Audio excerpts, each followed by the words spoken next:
just saying, Zeno, like this is very chilled, very spiritual. Yeah. You'll get me there. Yeah. Hey guys, my name is Eddie Ramohlale from SA Film Chronicles, and today is a very special episode. We are joined by the god of filmmaking here in South Africa, Mr. Zeno Petersen. Welcome to SA Film Chronicles. Thank you very much. Thank you so much for joining us and sparing us your time. Yes. We're going to be speaking a lot more about SHAKA iLEMBE and as well as Zeno's journey in the South African filmmaking space. And yeah, man, like I'm so happy to meet you. Like, you know, I'm really thrilled and I'm buzzing right now.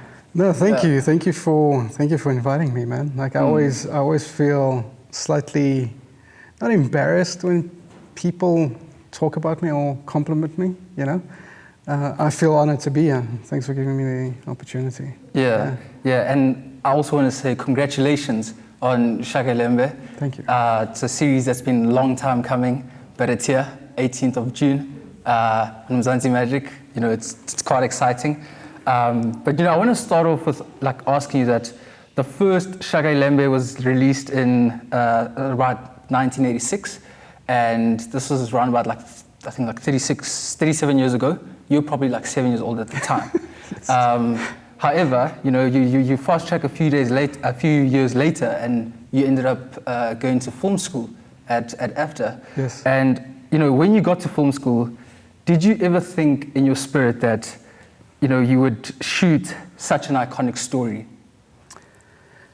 Well, you know, like first of all, I just want to say that, you know, the first SHAKA that was made is so different to the one that we've made now, you know, and you can't even compare the two.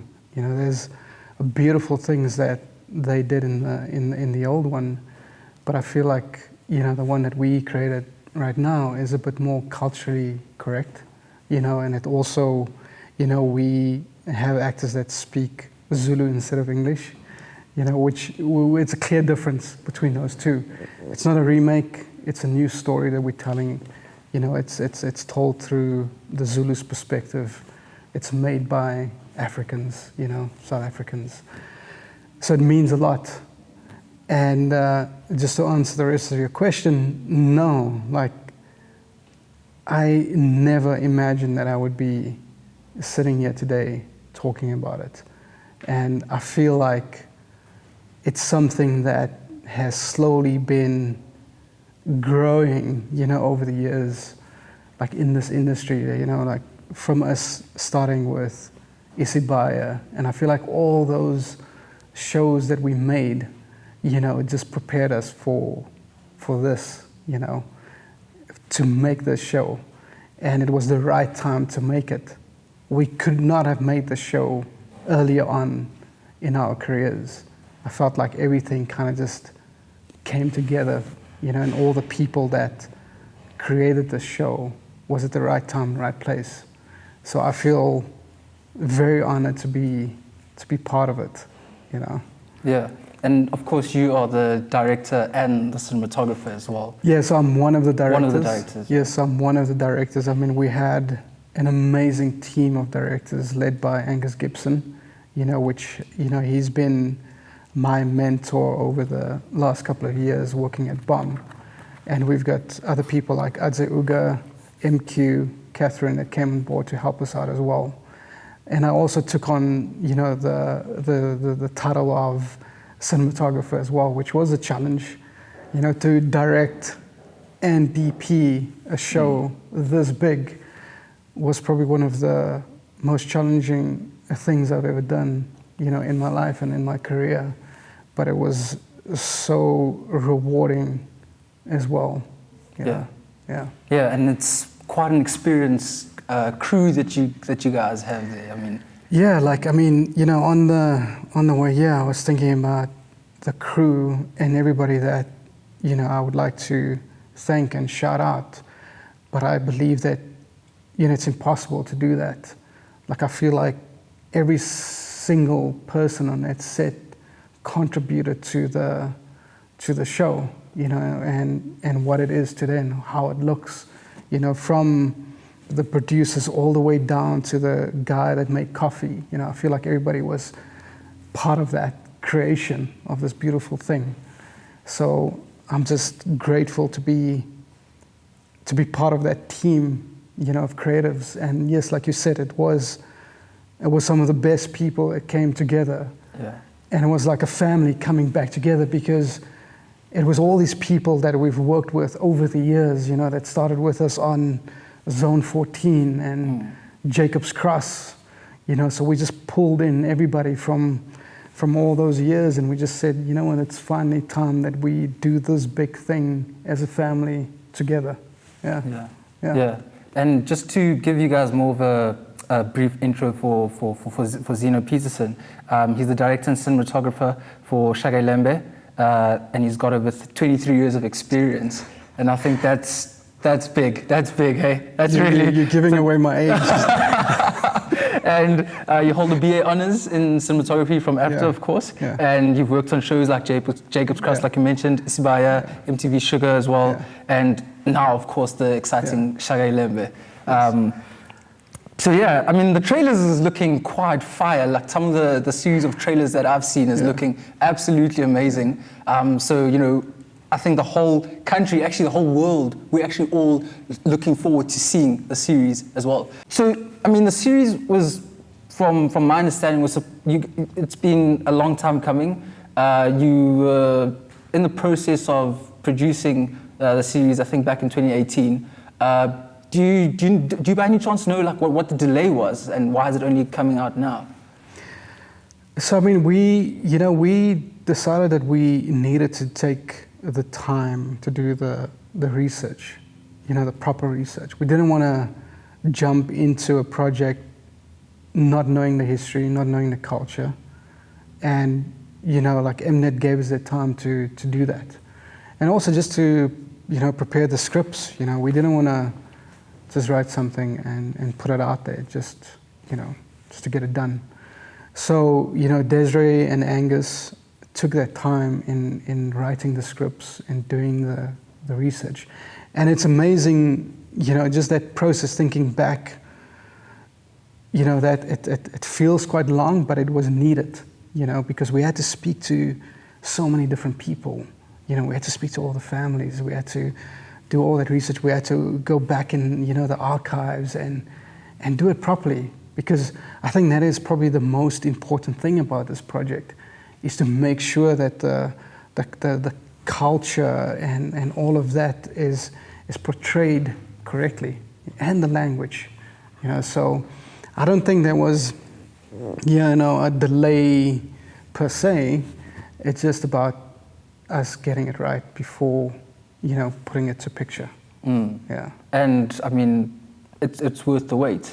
Yes. Know? I mean, God, there's a saying that God gives to those who wait. So exactly. It definitely is worth the wait, and that's what we'll hopefully see on the 18th of June as well. How are you feeling about it though? Are you nervous? How are you actually feeling? I'm very nervous. You know, like I was saying, like I'm anxious, and the anxiety comes from the expectation. Yeah.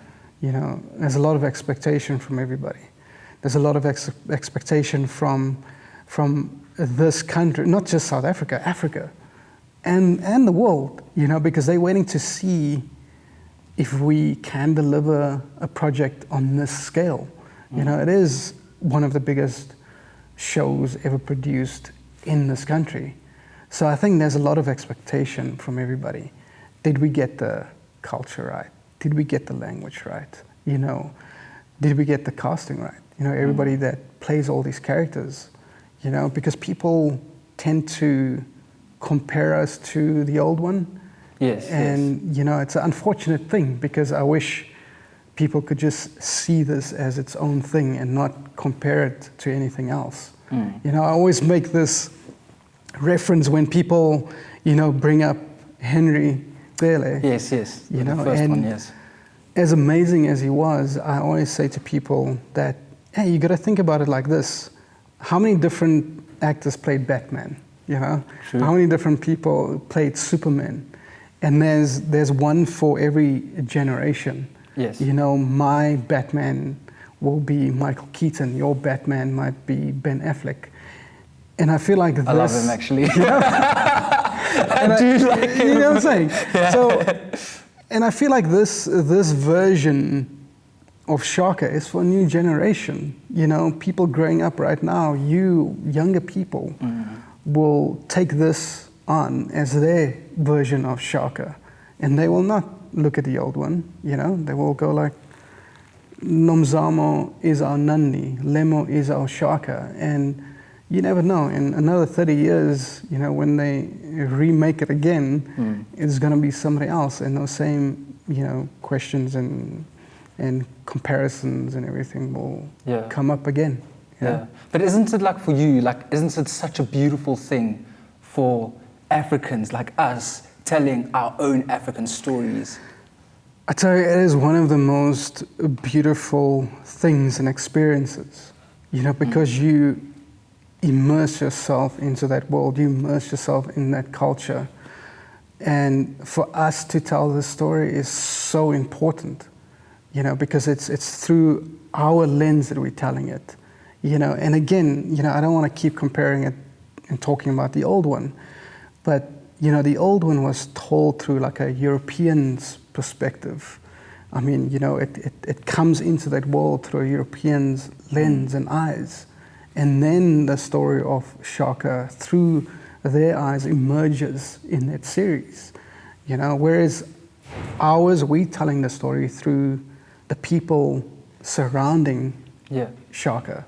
You know, it's not just about him, it's not just his story, it's about his mother, it's about his father, it's about all the different clans and tribes around that, you know. So it's not just a singular story, it's everybody else around him is what shaped him to be the man that he became, you know.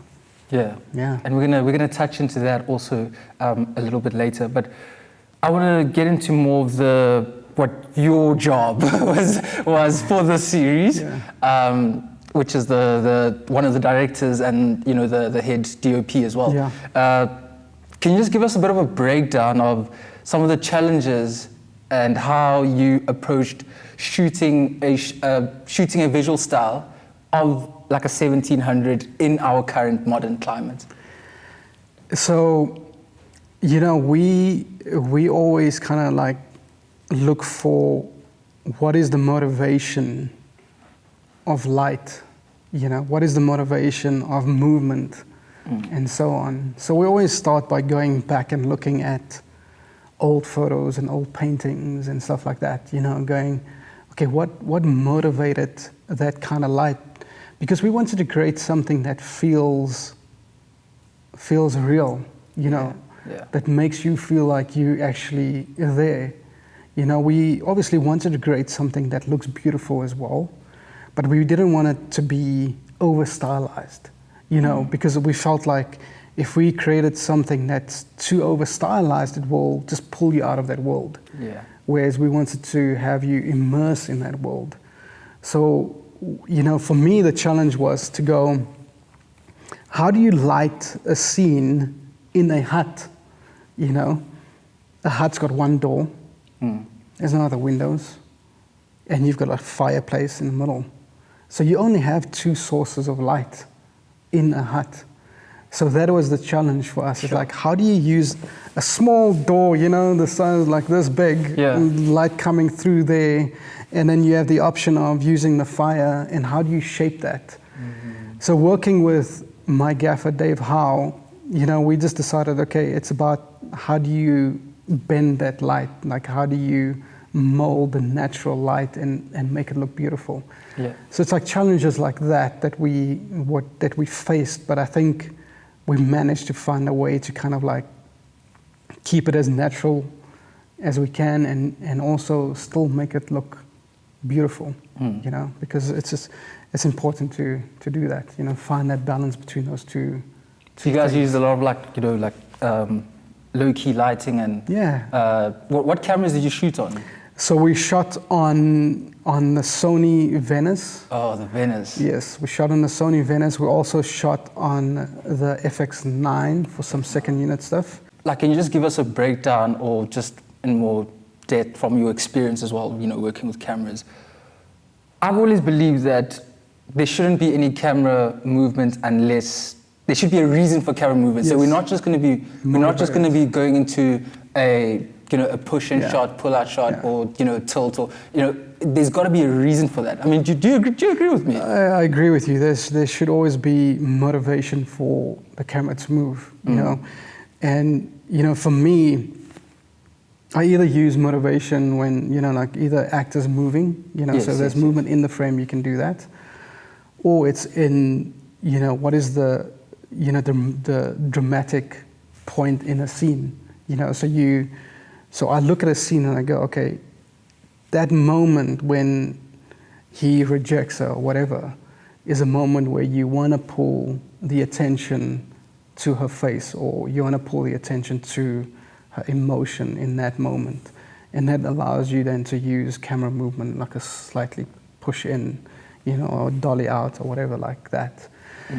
But we try to be very, you know, we didn't want to go crazy with that.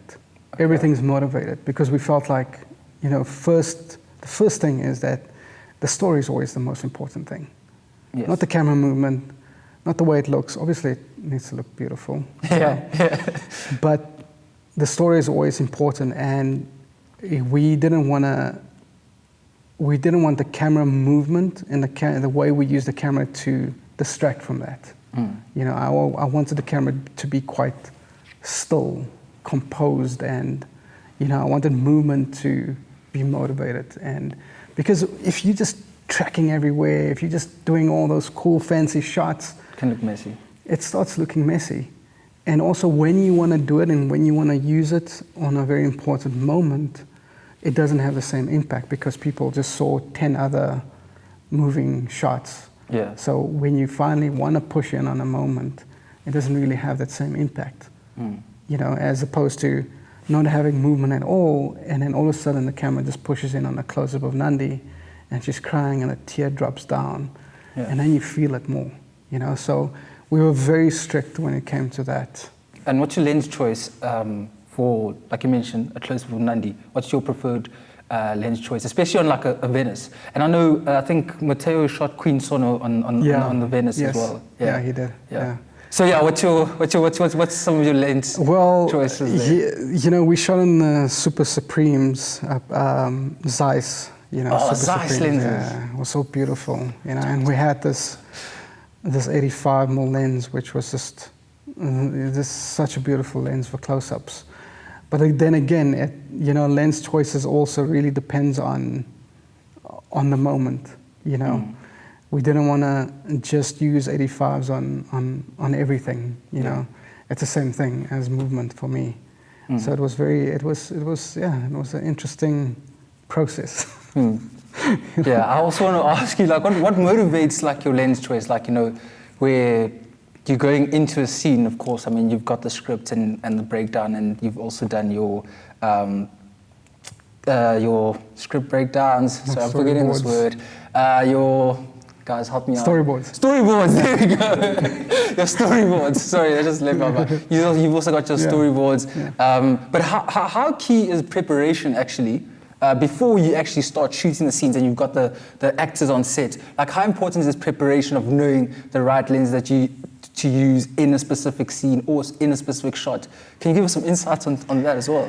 So, I mean, you know, preparation on a job like this, on a show like this, is very important because you don't want to waste time when you get to set. So it was a long process for me, you know, just talking as a director, to really take your episode and break it down. And, you know, you want to construct something that's cohesive, you know, that flows. So you got to know what happens before, how you shot the scene before, what comes after, what time of day, what kind of movement you ended on the previous scene, and, you know, does it flow into the next scene? So your episode feels like one thing and it's not like all over the place. So it was a long process, man. Like we spent like hours at the office just going through every scene, talking about every scene, going, okay, how would you approach this scene? What is the point of the scene? you know, like how do you want to shoot it in one shot? Do you want to just focus on this one character? You know, like, or like, do you just shoot everybody? So there's like so many different options, and then you kind of break it down and you're going through every different option until you find the one that really sits well within that scene. And then once you kind of establish what the motivation of the scene is and where the dramatic moments in the scene is, then you can start talking about like movement, like lens choices. And then it's obviously a conversation with the DOP, which was, you know, myself, so I spoke to myself. You know, like, how would you shoot this? And then you would go, okay, cool, what, you know, like which lenses do you use, and how do you cover the scene effectively and, you know, beautifully? Yeah. So I mean, we had all these choices, but it was really, you know, it wasn't like we'll just stick to these lenses. Yeah. You know, but there was a very clear understanding of, okay, when we do close-ups, let's try and shoot our close-ups on 50s, you know, but when it's like a real dramatic moment, you can switch over to like an 85 when you really want to pull the focus of the audience to this person's face, because, you know, on an 85mm lens, you know, like everything else falls away. So it was like, do you want the people to just be immersed, you know, and just be on the face, or do you want to feel some of the background as well? So it's all those choices you constantly like the think depth about. and the depth, you know, because I mean, it's, you know, the story takes place in such a beautiful world. Yeah. You don't want to lose that, you know. We don't want to go with, you know, like everything shot on an 85 and then you don't see anything in the background. We wanted the audience to kind of like feel the background the whole time. So we shot on slightly wider lenses as well, and, you know, like at an f-stop of like 4 or 5.6, so that you can read a bit more of the background. Wow, that is so interesting. Hey, like I'm so looking forward to it. Hey? And I think our conversation will make much better sense to the audience, like once they've watched it, and then they can come back to this conversation and be like, okay, no, Zeno was talking about this, now I get it. And that's fairly interesting. I love Bradford Young. I love the way he lights black skin tones. Because I think, I mean, with some of the digital cameras, quickly, do you like film or digital? You know, I grew up with film. You grew up with film, of course. You know, we shot film when I was at film school. That's what we did. You know. Yeah.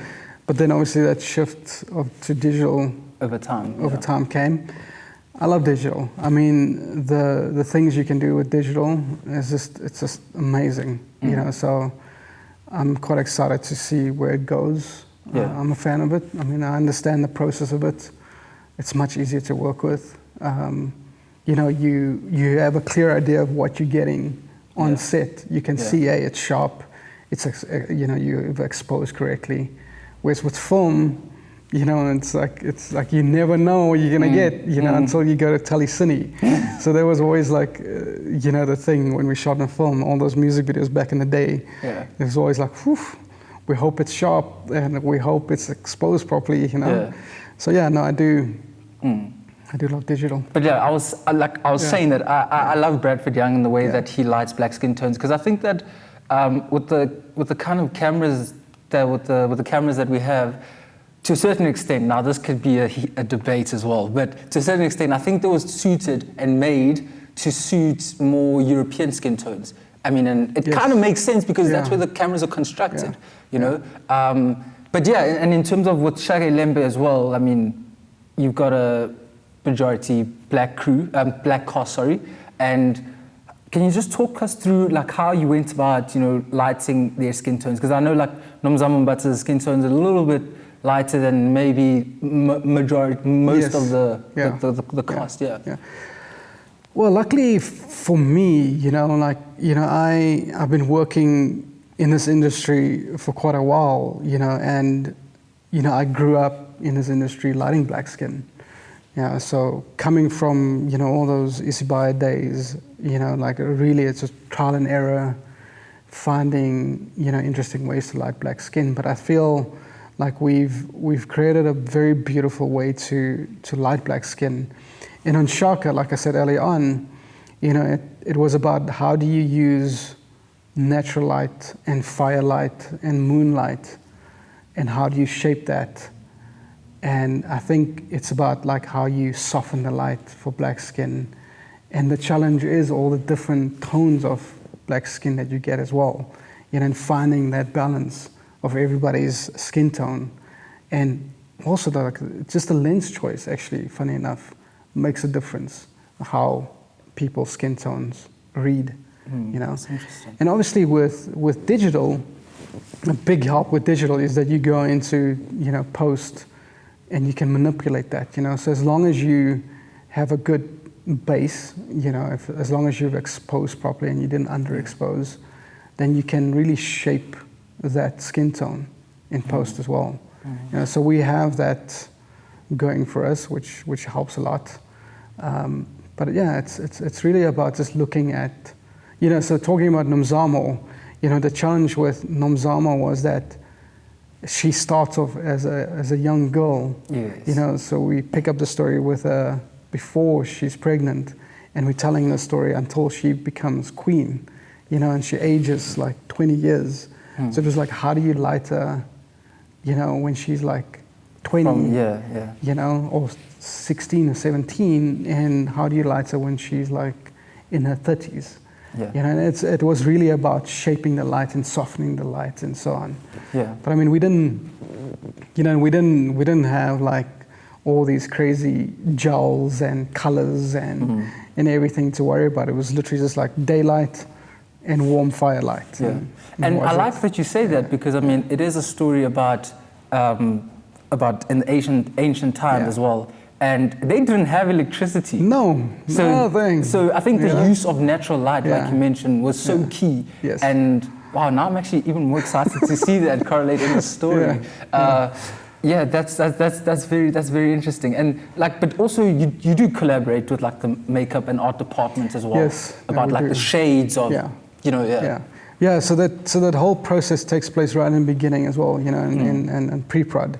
So then we would do tests, you know, we'd do makeup tests, we'd do wardrobe test and everything, and we'll look at the makeup and how it reads on camera, you know, and we'll be like, okay, no, you gotta either tone it down or you gotta add a little bit more. But then again, it's, you know, not just that, you gotta also think about the fact that, you know, back then it was more of a natural skin tone. It wasn't like, you know, people didn't wear makeup back then. So fair enough, yes. So we had that challenge as well. You know, it's like, how do you do that? How do you put makeup on people but make it still feel natural? So it's like all those challenges, and you know, like working with wardrobe, it's an amazing process. Yeah. You know? And just to go a little bit more into the depth of the lighting side and using natural light, like I know in JOBURG, we've got some harsh lights in JOBURG, not like on the coast. On the coast, I think it's a lot more ambient there. Yes. But in JOBURG, we've got some harsh lights. And I know you guys film, of course, in KwaZulu-Natal and parts of Eastern Cape as well. We have hard light, Yes. You know, and it's something that we also decided to embrace, because again, that makes it feel more real. You know, we didn't want to constantly soften the light, because you can easily do that. You know, every time you shoot outside, you put up your big 20 by 20s, you know, cut the light and all of that, you know. But we were like, no, we gotta embrace that light, you know. And we made the choice to also shoot in winter, because in winter, the sun kind of like sits lower, you know, so it gave us this like beautiful backlight throughout the day, as opposed to summer where it sits a little bit more toppy. You know, so like, no, we'll shoot in winter so that sun sits lower, so you have, every day you've got this backlight going for you, you know, and we embrace that backlight. You know, so you'll see some of the scenes where people, you know, have quite a strong backlight. But we felt like it's one of those things that you see that and you can feel it, you know, you can go, whew, that was a hot day. You know, you can feel the dust, you can feel that heat, and that's what we wanted to do. Wow. Hey. So, you know, moving back into some of the storylines as well. how did you balance staying true? Well, I mean, you'll obviously be answering this for the collective, or what you could, or what you do know from your experience of working on it. How did you balance staying true to the history of the story, but also creating a visually pleasing scenes as well? It was a challenge, you know, like we went into this with a very clear idea of we have to be culturally correct with everything. You know, the way people enter a hut, the way they leave a hut, the way they are positioned in a hut. You know, and these are little things that I don't think a lot of people know. Yeah. Like women can only sit on one side of the hut, men sit on the one side of the hut. You know, when the king is sitting over there, you know, certain people can sit on his left, certain people can sit on his right. You know, when you come in, you can't look at the king directly. You have to look down. Oh, wow. You know, when you come in and you leave, you have to walk out backwards. You can't turn around and just walk away. You have to come in quite low and approach the king like that. So those are the challenges we had. It's like, we got to embrace that, because we don't want anybody to kind of look at the show and go, hey man, that's not culturally correct. Yeah. But in doing that, we also felt like it became quite static, you know. The blocking of scenes became quite static. So we had to kind of like find a balance of, okay, how do we create drama in a scene but still, you know, still stay true to the culture? Yes. So it was a challenge, man. Like in the beginning, we just felt like, oof, this is gonna be boring if we continue like this. But I think we found, you know, ways around it, and that was, you know, goes back to the way we compose scenes, you know, compositions of shots, how we compose people within those shots, and movement in those frames, you know, in those huts, and just how we stage people in those huts. So I think we managed to do it, you know, find that balance. Yeah, and from a directing perspective as well, I mean, you speak about blocking of scenes. How do you actually, I mean, I know there's going to be quite a few fight scenes as well, which is what I think a lot of people are looking forward to. I'm really looking forward to that myself. Yeah. How much training goes into those fight scenes, and how do you go about like actually blocking a fight scene? Weeks of training, you know. So we had a lot of people that are very talented fight choreographers come up and help us. And they spend a lot of time with stuntmen, you know, that know how to move, that know how to fight. So we always started off with that, you know. So we had like 40 stuntmen, you know, fighting and constructing these fight sequences. And then, you know, behind the 40 stuntmen, we would have extras that all had to learn the same thing on the day.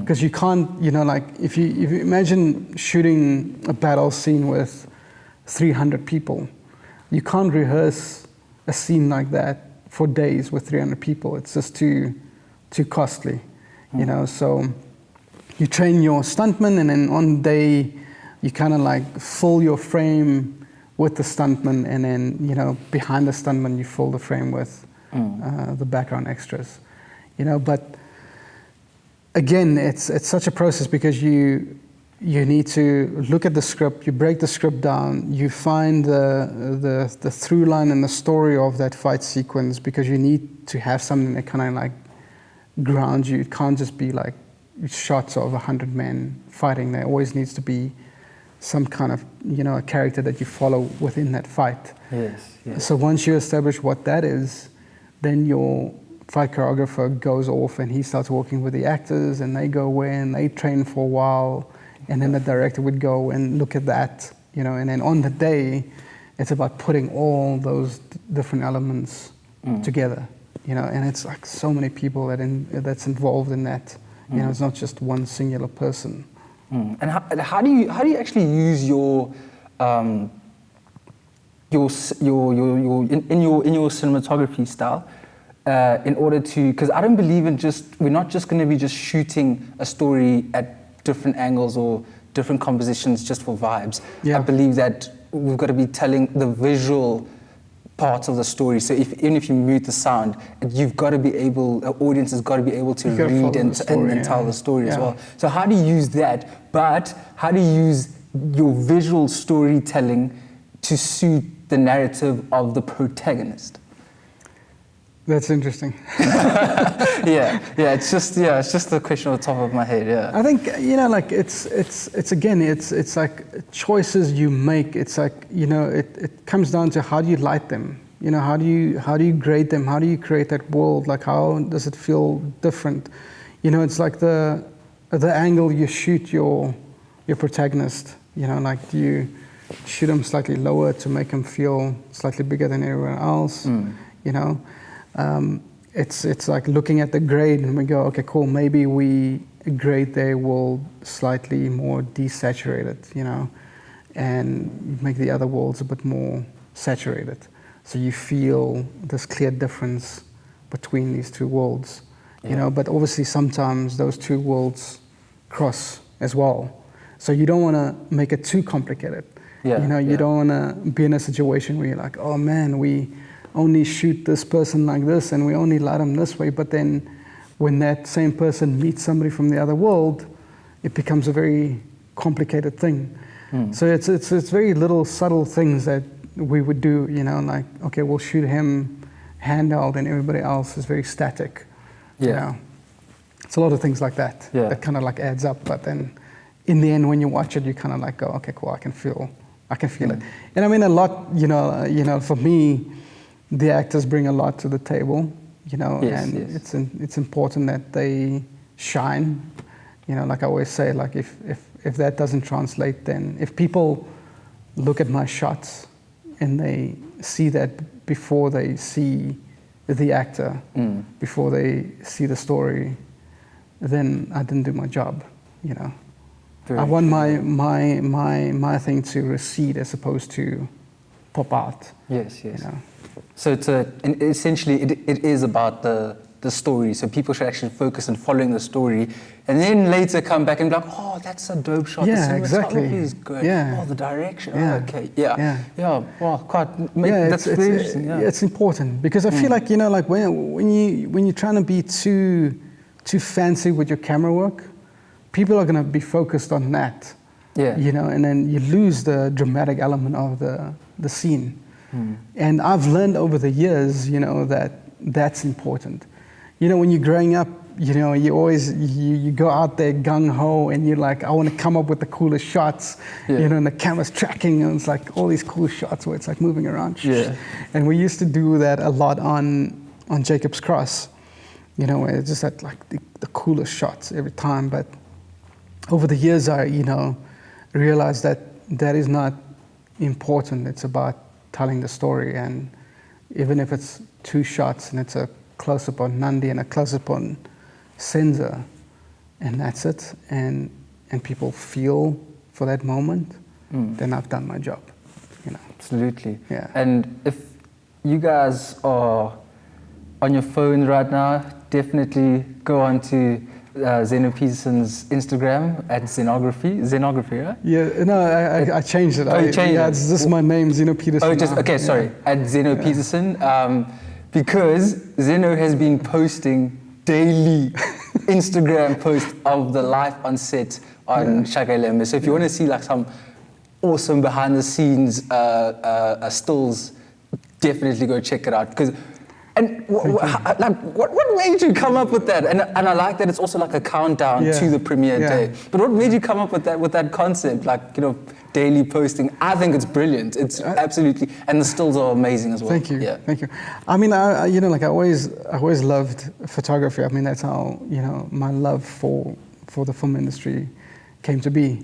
It's the first thing I did was just like take photos, and like, I had these big accounts before, like Zenography was quite a big account back then, but, for me, the numbers and everything was not important. It was about inspiring people more, so I closed that account and I didn't have Instagram for about 2 years or so before, and when Shaka came around, I was like, okay, cool, it's a good time to kind of like start again because I felt like it's something fresh to share. and hopefully people will find some kind of inspiration in seeing what happens behind the scenes, like little snippets of what happens behind the scenes, you know.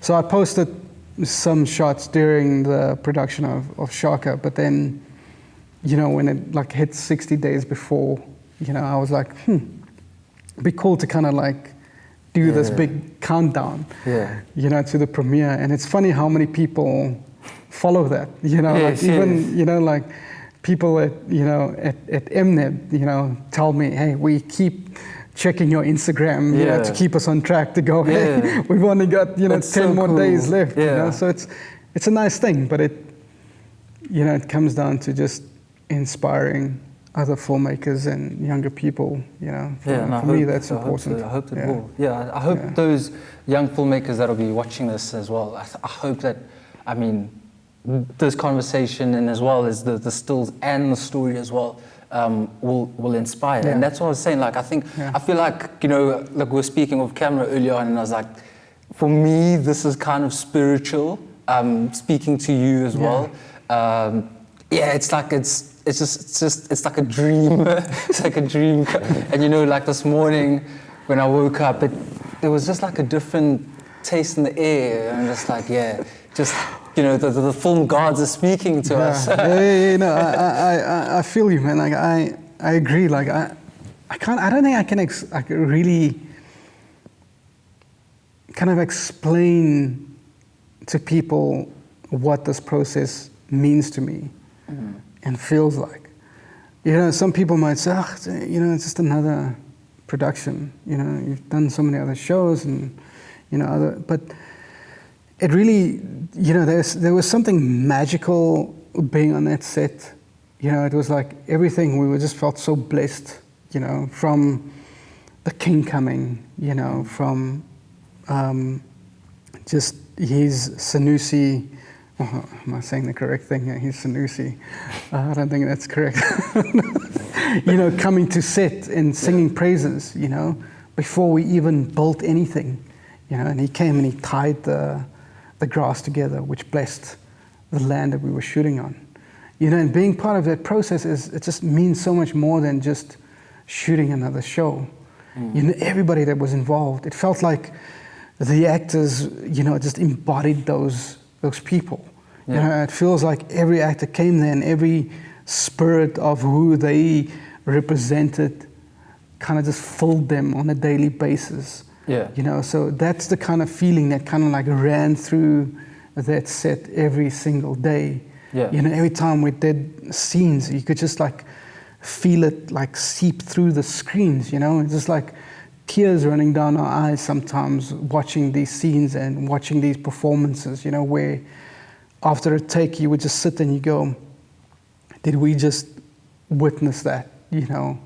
Like it was such a powerful moment and we cannot wait for people to experience that. You know, so I'm so, you know, like giving this opportunity, you know, by Angus and Desiree was an amazing thing for me, you know, for my career and just also just, you know, for my personal life. I feel like it's such a big door that's about to open for everybody involved, and not just us at BOM, but for the, you know, for the country, you know, for Africa. And I think it's definitely, I mean, what I'm sensing from what I've seen so far is like, it's going to be like a journey. And, you know, to a certain extent, I mean, some people are against the whole philosophy or program of how like Mnet and Mzansi Magic are rolling it out like weekly basis. Some people just want the whole thing.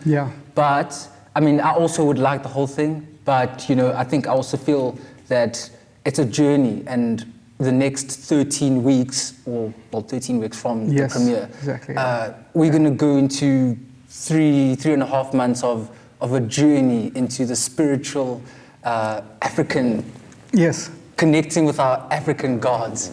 That's what I feel it would be. I tell you, no, I agree with you, and you need, I think, like every episode ends on such a high that you are gonna probably be like very pissed off. You're gonna just be like, When's next week coming? Yeah. But I think it's important to kind of also give people that time to kind of like take in every episode. Yeah. And talk about it and, discuss it and have these things and to have conversations about, okay, what's coming next? What's going to happen in the next episode? Yeah. Whereas I feel like if it was, all put out at the same time, it would just be, nobody would have that time, you will not have that time to kind of like digest it and take it in and appreciate it for what it is. Yeah. So I think the way we're doing it is the right way. And also it's an experience, man, and to kind of spend the next 13 weeks experiencing this journey with us is going to be great. Yeah, absolutely. Yeah, I'm definitely looking forward to it. And, speaking of the film Guards, do you feel that shooting Isibaya,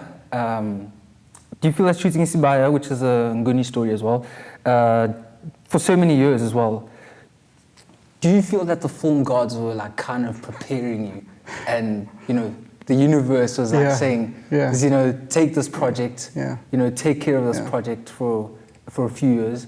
Because I think you also one of the people that actually, people that know this, that like you actually started the world of the story for Isibaya. So do you feel that the film gods are like, take care of this project because when you're done here, we are preparing you to be ready for the ultimate bigger and the biggest? I feel like that, like we keep having these conversations at the office, between myself, Adze, that was also obviously involved with Isibaya, Dylan Lloyd, which is the art director, and the whole team, at BOM, we keep talking about it and we just say that, hey man, like it's just so funny that we've done all these other shows and it kind of feels like it was meant to be, and it was like, we were doing that to prepare ourselves for this. Like that's why I said if we did this before Isibaya, it would not be the same thing, So we had to go through all that. We had to learn so many lessons on those shows to be able to do this. So that's why I said it's like it's the right time. Right time, right place. Like just everybody, it just came together at the right time. Yeah. And also same production company. Yeah, exactly. The same. Yeah. I think that's the unique thing about BOM is that we have this family that kind of like works together on every show. It's not like the producers are the owners of the company and, when they do a production, they'll just get in a lot of freelancers and come in and work, and then after the job's finished, everybody leaves. Yeah. We've created a family at BOM, so I'm permanently employed by BOM, and like Dylan, Adze, Susie, Mac, I can go on. Yeah. We're all part of that family, so it's like we know each other so well, so there's no second guessing. So Desiree and Angus know what to expect, and we understand each other, and like a family, we have our disagreements, but there's a lot of love, and I think it was important for us all to have experienced all these other years of working together to be able to do the show. Yeah, and I think you're right, it's very important. And I think what's the greatest thing is that you guys already had that relationship for so many years as well. And with BOM Productions is like one of the greatest production companies to ever come out of South Africa. From Izo's own 14 days, like, wow, that's, so I'm even happy that we've got BOM Production at the core of this project. It's the heartbeat of this project, and of course, you guys have been working together over the years. It's so important because that means that some of the directors as well that you worked with, like Adze, you've mentioned as well. It just simply means that you guys have an understanding. Adze knows your style of of how you like to shoot things. Exactly, and I'm sure there's some things that you don't even have to on the mic. No, he doesn't have to say Zeno that because he knows that Zeno's got it. But how important is your other crew, like your focus pullers and that?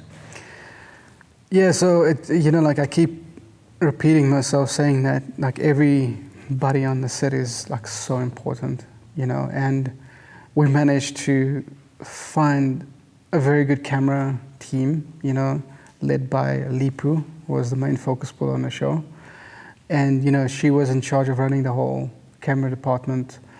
You know, I had a operator called Salvation, which, you know, like, he's worked with me since he was 9 years old. Wait, let me correct in saying that because that sounds weird. He didn't work, you know, but he actually, you know, he came to set since he was 9 years old. And he actually grew up, and I told him, I remember saying to him on set, I said, hey, you're gonna do this one day, you know. And he actually grew up, he went to film school, graduated, and he started working with me. And he was one of the operators on Shaka. You know, and other people that are very important for me is obviously your gaffer, Dave Howe, your grip, Alpheus. And then we also had, you know, a big second unit. You know, Rob Malpage came in to help us. Bushy, another DOP, came in to help us with second unit. So all of those people coming together, man, like it was such a pleasure working with them. But, you know, each of them took part of this because they had a special thing about them, you know, and it was very important for me to also work with people that are not just talented and good at what they do, but are very good people. You know, for me, that comes first, yeah? It's like, are you a good person? You know, will you be able to work well, you know, and gel with everybody else? Yep. You know, you can be the most talented person, but if you're not a good person, then it's not an enjoyable experience. But yeah, like every single buddy, man, all the camera assistants, you know, there's a lot of them, and I am so grateful for every single one that came and helped us out. Yeah. You know? Yeah. And what's been the most rewarding aspect about working on the series? The most rewarding aspect was just given this opportunity to, you know, to direct and DP the show. You know, that doesn't happen a lot, and especially on this scale, you know. Yeah. Sorry, and how has it impacted your life as well? I think I'm gonna have to wait until it comes out to really kind of go, okay, cool, you know, this is how it's impacting my life, because it's hard to tell right now, you know. It's hard to tell what it's gonna do to my career and my personal life.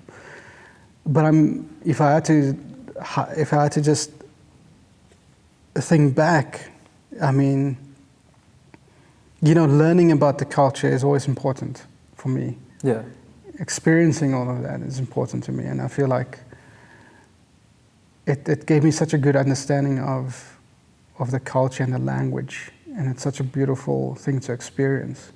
You know, to experience all those moments and to go, oh wow, that's what they do in those certain situations, or, you know, the way they carry themselves and how proudly the Zulu nation carried themselves back then, you know, and how they spoke, you know, the dialogue, the dialect. It's so beautiful, man. Like, yeah, I wanna be Zulu. Yeah. Yeah, halfway there. Yeah, you guys heard that, I'm eh? half Zulu. Yeah. You want to be Zulu? You know, well, yeah, I mean, the Zulu kingdom, they're gonna appreciate you for giving actually the world and telling their story. And do you understand that the Zulu kingdom has trusted you to be the man, to be the eyes of the story, to be the visual eyes of the story?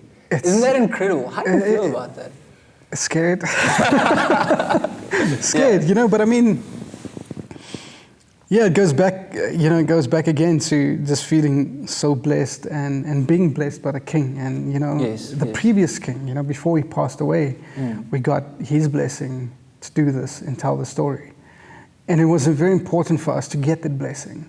Yeah. Because we didn't just want to do it. You know, we didn't want to just go out there and do the show and get all the accolades and pat on the back and, you know, no, we wanted to tell something that's relevant, tell something that's important. You know, we wanted something that will stay in the history books, if that makes sense. You know, that people can look at and learn from and appreciate, you know, and filmmakers can look at and go, wow, like this is possible, you know, in this country.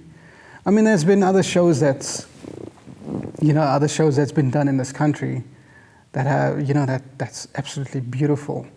So, you know, I'm not saying that nothing before this has come close, or, you know, like appreciate everything that comes out of this country. And you have to, as a filmmaker in this country, you have to appreciate everything that comes out of this country and show your support, you know, but also be honest with your friends, you know. You know, you have to be able to tell your friends, hey, you know, could have been a little bit better. But it's important to also give each other the recognition when something comes out that kind of changes the industry. You know, the same way Isibaya kind of like changed the industry. We hope that, you know, this will do the same. Yeah, and which sort of films, like I know you touched on a bit on some of the references you guys used to, like that you drew inspiration from. But are there any specific films or even other TV series that drew inspiration for the series?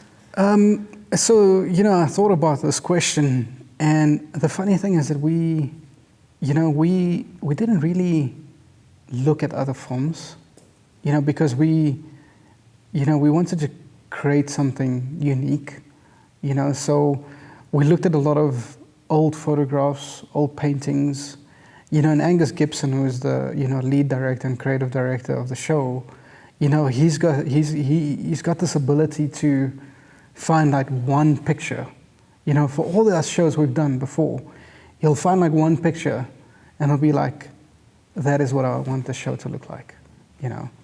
And it would have like all the tones and colors and contrast and mood in that one frame. So what we did is we spent like weeks, myself, Dylan Lloyd, the art director, Angus, looking at old photographs. So you'd go away and you'll just do, you know, search and find images, and then we'll come together and we'll look at images and we'll print them out, you know, and put them on the table and then see which ones kind of like fit together. Yeah. And we have this big wall at the office where we, you know, put up all the pictures just to feel the flow and like make sure everything kind of like works together. Yeah. And then you get a good sense of what the show will look like by just looking at that wall, you know. That's very interesting. And I mean, the fact that you're mentioning that you guys were looking at stills as well, because a lot of people would be like, okay, maybe you guys had a look at, you know, some of the ancient South African films, and maybe you guys even like watch the King Shaka Zulu for sure, series as well, to be like to draw references from that. But how much of it is would you say is different from the old one? From the old one. So with SHAKA iLEMBE, how much would you say is like, how much of it is different? So, I mean, for me, the biggest difference, obviously, is the language. You know, for me, that's the most important thing. You know, obviously, we are telling the story in Zulu. You know, our actors are speaking Zulu. And also just the way it feels and looks, you know, it's got a slightly more modern feel, but it's because we shot this on digital as opposed to, you know, they shot on film. Yeah. You know, but I gotta say, I mean, there's something about the old one, you know, just the scale that they managed to achieve back then, which to this day is impossible to do, you know. Like, I mean, they did everything in camera, like all those sets were built, like the amount of extras they had on set every day, it's like ridiculous, you know. And today, I mean, we come close to that, but there's a big difference between those two things. But I think culturally as well, I feel like we are more culturally correct in terms of how we structured things, you know, and how, you know, the huts look and how people dressed and just the way they were sitting and stuff like that. You know, the little details. Yeah, it's like the small details, you know. I mean, there's nothing wrong with what they did. Oh, well, let me correct myself there. There was a few things wrong, but I don't want to get into. Understood. I'll cut this part out. Yeah. You know, there's a lot of beautiful things they did, but I just feel like, you know, like we are telling a truer version, a more correct version of the story. You know. When you guys are shooting, I think, well, I know that you emphasize a lot on, we're not just shooting, guys, we need to be strategic, so you're shooting to edit. Can you just tell me more about that philosophy, because I find it very interesting. Well, you gotta, you know, it's such a, again, it's such a fine balance of you know, shooting for edit. Because you go in with a plan, you know, on the day, that plan either works or it doesn't work. So then you gotta think on your feet and you go, okay, cool, what I had in mind is not gonna work. So let's think about a different way of doing it.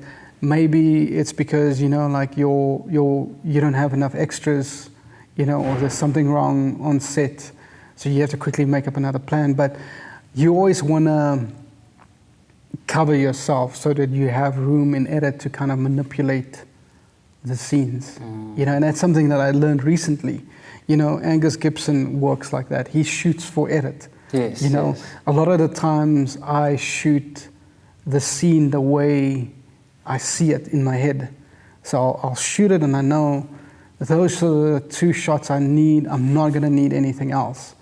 But then the problem with that is then in edit, when you want to restructure the scene, or you go, oh man, you know, you need to find a way out of the scene, you can't, and you're just stuck with those 2 shots. So you always have to keep that in mind. You always got to go, okay, if I just shoot this extra shot, you know, I'll be able to get out of it. You know, if we want to change the flow of an episode, if we want to move the scene, we can do that by just using those shots.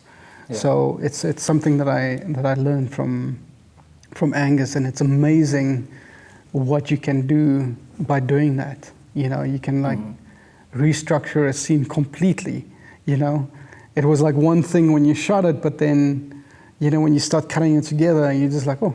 You know, can be something completely different. Yeah. Yeah. And I like, honestly, I absolutely love that philosophy, and I think that's, you know, that should be the way to go. Yeah. And I hope a lot of people, of course, learn from, you know, your words on that philosophy as well. But just to, like, I honestly want to give you your flowers, Zeno. Like, I don't think that, I think you probably like the most, or one of the most underrated filmmakers in the country.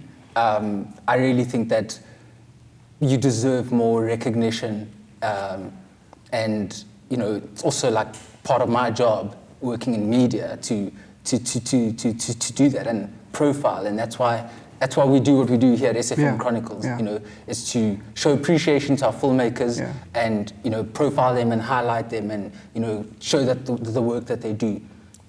And with that being said, like, I also appreciate what you do for other young fellow filmmakers as well, because you touch someone's life deeply, and they've resonated that, and they've touched my life too, and that's Love Us. Yeah, like, honestly, what you've done for him, it's so amazing, and it's such a beautiful story.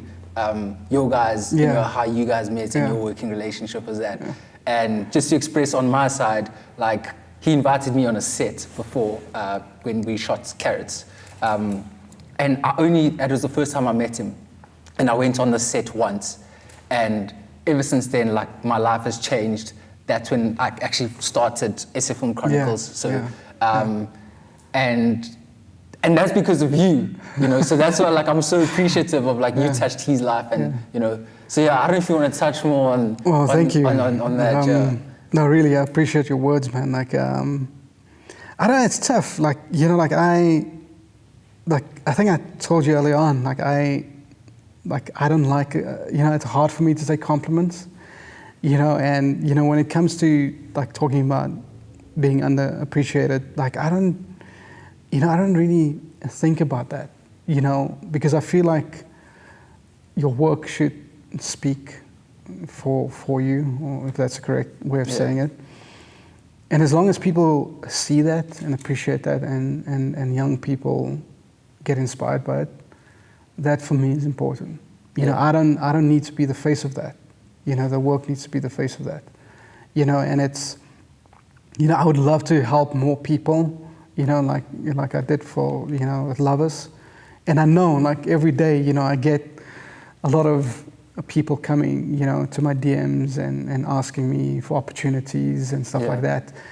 And like, oh man, like I hate not being able to help everybody, you know, because sometimes you just, you know, for instance now, like it's been 6 months of me just doing post on Shaka. So I haven't been on set, you know, so, and I know a lot of people have been asking me, please, like, we just want to be on your set, we just want to learn, and it's like hundreds of people. And it's hard for me to kind of like see that and not be, you know, not being able to help everybody. But, you know, one step at a time. And, you know, if people can just watch my work and feel inspired, then I feel like I've done a job. You know, Lovers, you know, like Lovers is one of the people I feel very proud of. You know, him, Salvation, EMS, who's DOPing Gomorrah at the moment. And those are, you know, guys that came from nothing, you know, like EMS was a clapper loader. You know, he came on, you know, one day and he was like, I just want to help on set. And now he, you know, he won a SAFTA. I can proudly say that all my young boys have won SAFTAs, you know, and they're all making me proud. And I just want to correct myself in saying that it's not just boys, it's also, you know, it's like a lot of young female filmmakers out there that are so good at what they're doing, you know, that I've also reached out, that I'm hopefully will be able to help one of these days, because I feel like I've given the boys the opportunity. It's time to, you know, give a, you know, female cinematographer, you know, that's an what opportunity. They're looking for nowadays. It's important to do that, you know. And I'm grateful for that. I'm grateful to be in a position to be able to help people like that. Yeah, and I hope to continue doing that, you know. Yeah, shame. Yeah.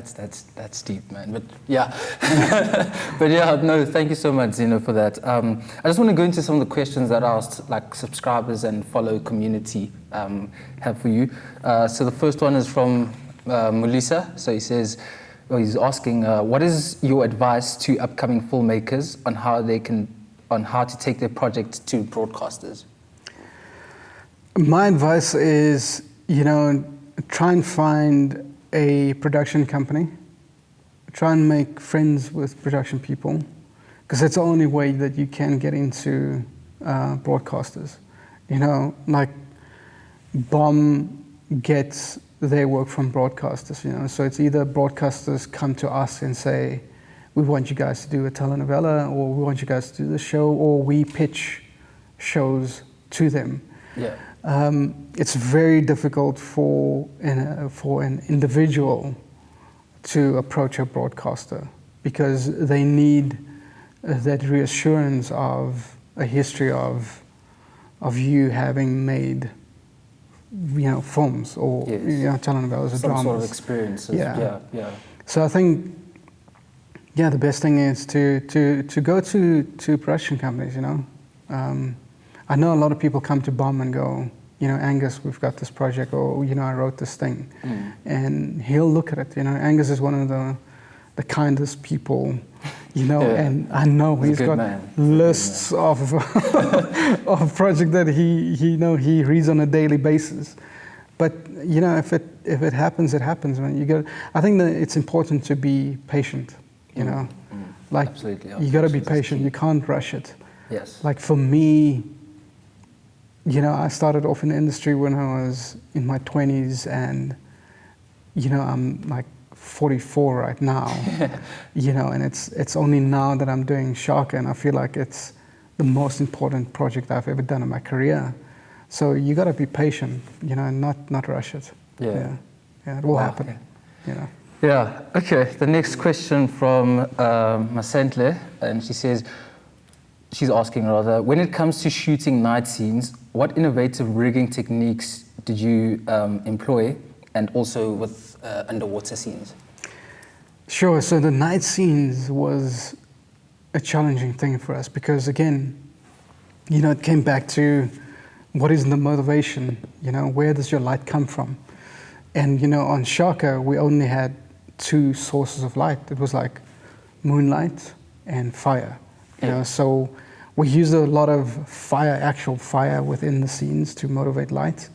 And my gaffer came up with this beautiful rig. He had these tubes attached to a big rig that we craned up over the sets. Yeah. And we had about 20 tubes on that. Oh, wow. And that gives you kind of like a base stop of moonlight, just so you have a base to work off. Yeah. So it was quite interesting. I'm sure I've got some of those photos on my Instagram, Just going to check it out on your Instagram. Yeah. Okay, and then there's a second question from Masentle, and she asks, what was your guys' budget for equipment?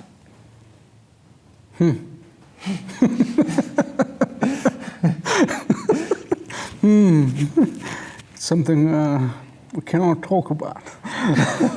No, we had a very good budget. We were fortunate enough to have that, and we looked at different companies to kind of like come in and also help us out. So, when you do a show like that, what normally happens is that you'll go, okay, cool, this is what we need, these are the cameras we're looking for, these are the lenses and gear, and then they'll give you like a budget. I mean, they'll give you kind of like a price, say 100,000 Rand a week. But then what they'll... Sorry, I'm like, geez, 100K, okay? That's just for the camera. Jeez. Yeah. So just to put things in perspective. Yeah. Just the camera. But then, then they'll negotiate. They'll go, okay, cool, over the course of 6 months, we'll give you a discount of 60% on that, Because in the end of the day, they're going to get credit for it as well, in the end of the episode. So it's like you negotiate with people, and for instance, the gaffer that worked on the show, Dave Howe, he owns his own lighting company, and I've worked with him for 20 years now. So he'll also come in and we'll negotiate a deal. Like outsourcing his company. Exactly. Yeah. Okay. Wow. But it's not cheap. Yes, of course. It's not cheap because like you for instance, we shot in a Venice, and a Venice package can go up to probably about 150,000 Rand a week, and then you compare it to FX9, which we used on second unit, and the FX9 cost like 20,000, 30,000, a week, But you got to weigh it up, It's like, what are you doing, Yeah. Wow. Okay, the next question's from Justin, and how much of the SHAKA iLEMBE is fiction and how much is based on real events? How did you decide these factors? Sure, that's an interesting question. Because people have to remember that, we are making a drama. We're not making a documentary. But a lot of it is historically correct. But within that, you also gotta create drama. Yes. You gotta create drama, you gotta create action, you gotta create all that, you gotta create humor. All of those elements, what makes a good show, needs to be there. So what you need to do is you look at the story, the history, and you go, okay, cool, so that happened. So how do you take that and mold it into something that's interesting? Because if you just had to take history as it is, it would be very boring. You might as well just watch National Geographic. And that's not what we want to do, So I think people have to remember that in order for us to create a engaging story, You know, you gotta create narratives that feel engaging, but also stay true to the history. Because I mean, none of us, we know the history, but we were not in that room. We don't know exactly what they said to each other, you know, like all the battle scenes, you know, Yes, like yes. you have to create drama within that. You know, characters like Ntombazi, like the witch doctors and stuff like that. You know, you create those characters and you take little snippets of history, Yeah. and you write that. Because I mean, you know, you look back and there's not a lot of, you know, documentation from that time. And it's so difficult to kind of like track what is correct because everybody's got a different version of what happened. Yes. And that was very challenging because you speak to all these different families and different tribes and clans and everybody's got their version of what happened. And then you have to then make a decision and go, which version of that story are we going to follow? You can't follow everybody's version. You gotta just go, okay, we're making this decision. This is the version of the story we want to tell. You know, Yeah, beautiful, beautiful, beautiful, Zeno. Okay, the next question we've got from Asha. Which moment in telling the story was the most important or crucial from a cinematography perspective? I would say every moment for me was important. You know, like if I had to think about moments that really felt powerful, you know, because as a cinematographer, you gotta obviously make sure that every scene is beautiful, every moment is beautiful. You know, everything needs to be important. You can't just be like, okay, this is not important, that's more important. But you know, if you had to rephrase that question and go, which moments stood out for me? Yeah. I mean, there's this beautiful scene we shot where Nandi, you know, finally does the ritual of getting invited to become part of the Zulu kingdom, you know, to become queen. And she did this ritual, you know, as you do. And Nomzamo did this beautiful song where she actually sang. And it was such a powerful moment, and it just everything just came together in that moment, you know, the light, the way the people moved, the song, and the way the camera just pushed in on her face, and the way she just like perfectly framed in the center of that frame, and the way she looks up into camera. Can't wait. Chills. Yeah. You know, because it's just like, which you know, episode like, is that? Sure. Episode 5. Episode 5. Yeah. So we're gonna wait a good month, guys. We're gonna wait a good month to see that. Okay. And then Siva says, or asks rather, what is your state of mind when engaging with actors while shooting a scene? You know, I always try and put myself in their shoes. I always try and kind of like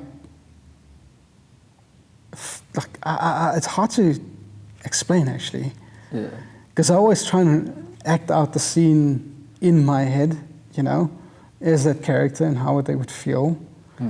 But it's really, for me, it's important to also just trust the actors, you know, and give them the reassurance that they can deliver that performance.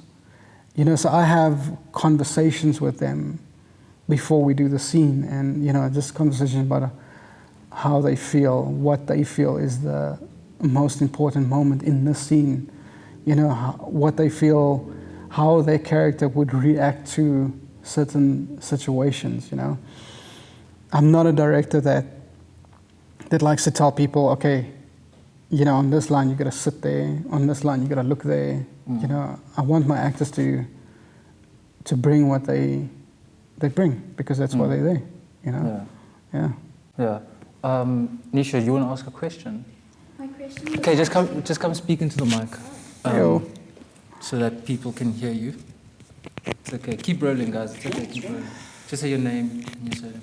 Hi, it's Nisha. So my question was actually answered. I wanted to find out, because it's such a historical drama and there's so many different stories that's being told, like how do you choose which story, like perspective to take it from? He answered it. Yeah. Okay, you were happy with that answer? Okay, cool. Okay, I'm just going to ask you some rapid fire questions. So whatever comes to the top of your mind first, shoot. Favorite South African film? There's a lot.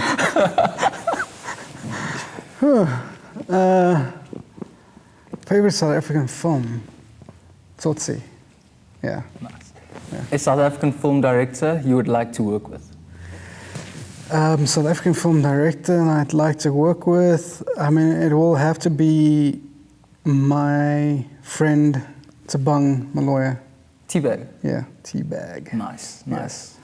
Love his work. I want to make a film with him. You know, we started off back then, you know, together on Jacob's Cross, and yeah, be cool. It's a nice combo that you guys have. Yeah, it'd be cool to get back together and make something epic. Yeah.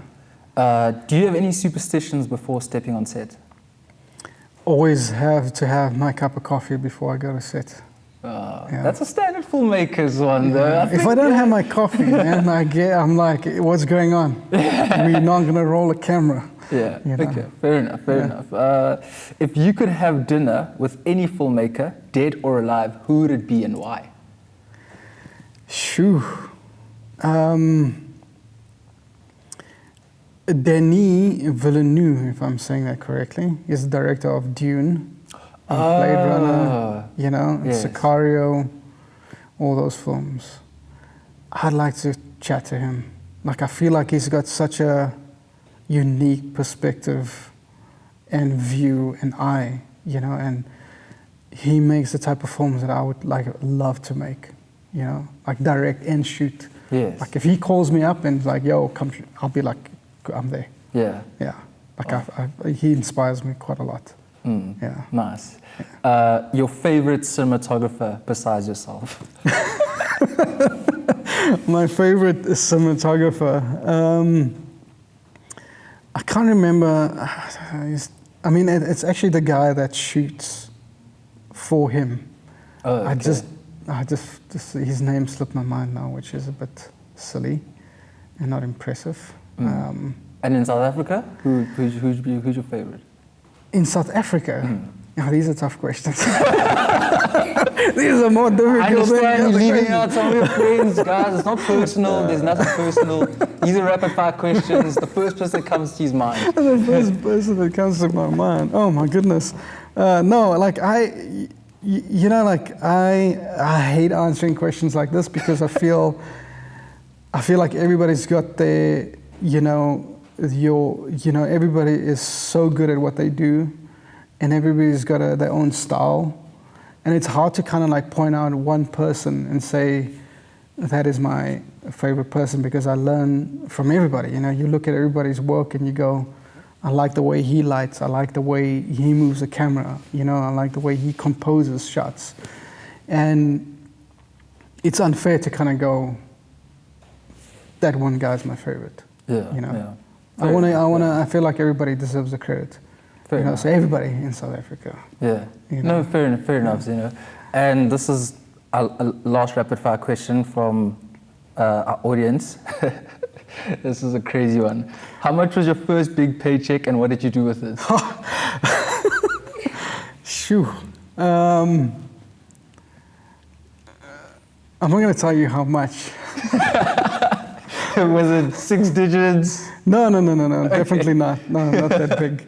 I mean, I've been very blessed because the thing is, I've worked for BOM now for almost 20 years.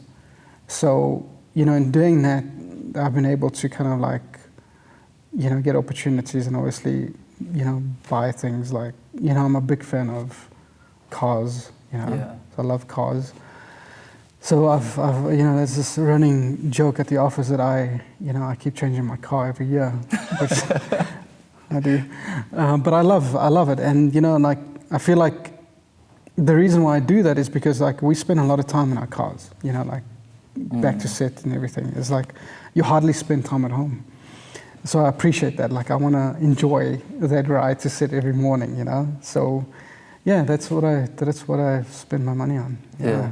Yeah. Wow. Okay. No, that's fair enough. Fair you know, enough. like gear and stuff like that. I know that, you know, the obvious answer is to buy gear, buy that. Yeah, but I mean, gear changes so quickly. You know, cameras change quickly.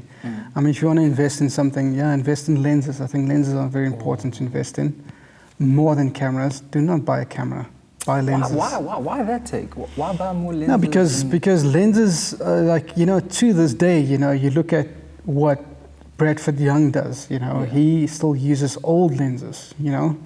They go back and they take old lenses and they rehouse old lenses, you know, to shoot modern day stuff, modern day films. Because lenses, you just can't, they never go out of, you know, you can't go, that lens is not relevant anymore. Yeah. You know, you can use a lens from 30 years ago, today, you know. With cameras, you can't. You know, tomorrow a new Sony's going to come out.